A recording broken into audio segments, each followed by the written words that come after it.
Regardez-vous même la vidéo aussi. N'oubliez jamais. Quand tu épouses une mauvaise femme, le diable ne vient jamais chez toi. Son enfant est là-bas. La meilleure façon d'échouer dans la vie, c'est à travers les femmes. Et mes jeunes sœurs, vous allez vraiment m'excuser. Je pense que c'est important d'en parler. Parce que la personne à qui je parle maintenant pourrait être ton frère. Et je suis convaincu que tu lui ferais les mêmes conseils s'il s'agissait de toi, à lui. Regardez derrière. Attendez, le nom, le message que vous avez vu portait le nom de qui? Le message que j'ai vu sur son téléphone portait le nom de son petit frère que je connais très bien. Et donc vous décidez maintenant d'appeler pour voir pourquoi son petit frère envoie un message pareil à sa sœur. À sa sœur. Et à ma grande surprise, je compose le numéro sur mon téléphone et c'est le nom de mon best man qui sort. Je fais la comparaison des numéros. Ce ne sont pas les mêmes numéros. Le numéro du best man est différent du numéro de son petit frère. Mais sur elle, son écran, c'est le nom de son petit frère. Alors que sur moi, mon écran, c'est le nom de mon best man. Et donc là, tout de suite, ça éveille mes soupçons. Et sans toutefois lui dire, je commence à mener mes investigations jusqu'à ce que je tombe sur des nudes dans son téléphone, sur son WhatsApp. J'ai dit, ben écoute, qu'est-ce que ma femme a à voir avec mon best man? Au point où toutefois qu'il causait avec elle, il lui disait, mais bébé et mes enfants. Attendez, votre best man, quand vous dites votre best man, c'est quoi? C'est votre meilleur ami ou bien c'est... Justement, mon best man, c'est mon meilleur ami. C'est parce qu'il est mon meilleur ami que je l'ai pris comme mon best man lors de mon mariage. Et c'est lui qui fait ça à ma femme, jusqu'à avoir des enfants. Bon, je ne savais pas si il avait peut-être d'autres enfants ou si c'était les enfants, moi mes enfants que j'avais à la maison. Mon petit-fils, mon dernier fils tombe malade et on se rend à l'hôpital. Il fallait des examens où il manquait vraiment du sang.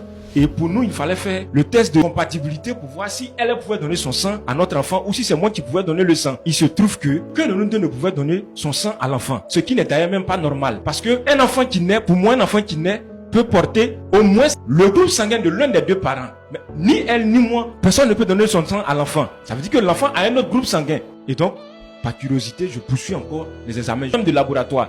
Je me dis que peut-être c'est une erreur. Je vais d'un autre laboratoire. On confirme les résultats du premier laboratoire que on ne peut même pas donner notre sang à l'enfant. Et malheureusement encore, nous sommes tous deux du groupe sanguin O. L'enfant a un groupe sanguin A. Comment est-ce que ça peut être possible? Je dis bon, écoute, j'ai commencé à soupçonner depuis le jour où j'ai vu le message. Et là encore, voilà ce qui se présente à moi. Il faut que je poursuive encore. À ma grande surprise, je me rends compte que l'enfant même ne vient même pas de moi. Peut-être d'elle, mais pas de moi. Vous comprenez? Comment est-ce que cela peut être possible? Parce que je n'arrive pas à comprendre. Je m'assois, je réfléchis.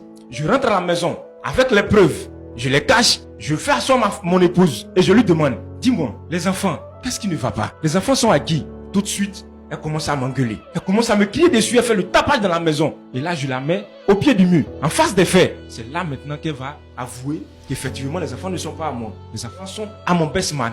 Je pouvais penser à tout le monde, mais pas à mon best man. Et donc, depuis ces années, depuis 6 ans de mariage, mon épouse a des relations avec mon best man sans que je ne sois au courant. Des enfants que j'ai chéris, des enfants que je nourris, des enfants que j'envoie à l'école. Malheureusement, ces enfants ne sont pas mes enfants. Les enfants sont pour mon best man. Écoute, Monsieur Roland, si je suis arrivé ici aujourd'hui, c'est parce que je veux tirer cette affaire au clair. Parce que pour moi, une femme, c'est un être avec lequel on ne doit même pas s'allier. Avec lequel on ne doit même pas s'allier. Parce que la femme, c'est...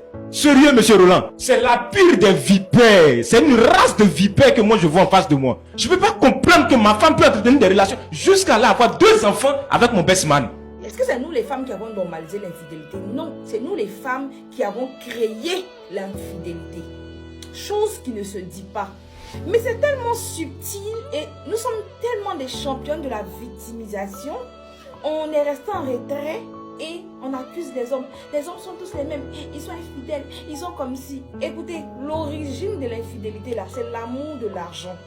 Donc du coup, tout ce que je peux dire à un jeune qui souffre, qui est en difficulté, c'est que c'est son heure de lire, qu'il lise calmement, sans trop faire de bruit.